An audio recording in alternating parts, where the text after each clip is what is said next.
možda je samo ovo sa Lunom tu stvar ubrzala. Jeste, upravo tako.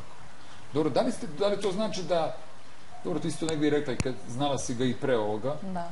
i tad, verovatno, neke emocije su se pojavile kod tebe. Pa, emocije ne, jer ga nisam poznavala, ali privlačio me fizički, on uvek mi je bio simpatičan i to moja mama zna.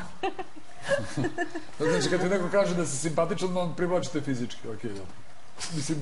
Da, pa bio mi simpatičan njegov pogled, pošto sam ga upoznala na svadbi našeg bliskog prijatelja i meni je bio svadak i mama mu je prišla, ja sam Jarka da mi svadak, da ga pita da li hoće da igra sa mnom. Eto, tako smo se, i on je pristao i smo igrali i tako, eto, tu me privuko i ne istaknemo posla.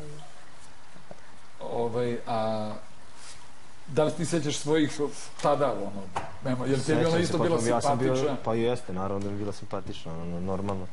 Bio sam zbunjen što bi meni njena majka prišla da me pita onako bez veze. Kao nema s kim da pleše i ona ajde da pleše, što je baš sa mnom.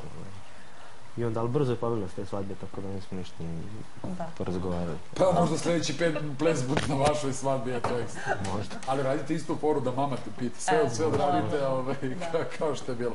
Dobro, Slobo, ti sada osjećaš slobodno potpuno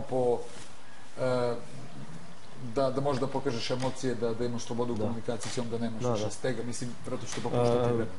Pazi, ovdje su se rodile simpatije između nas, ja nikad nisam želeo da išta pokazujem javno, mislim nismo ni poljubili bili, kamoli seks neki što oni pričaju tu smo imali, kako se zove, ja sam samo želeo da to ostavimo za napolje, ali kada sam čuo neke stvari s polja, onda sam onako malo i pobesneo i rekao, ovo je moj život što bi neko meni sudio, a kako se zove to radio i iza leđa meni.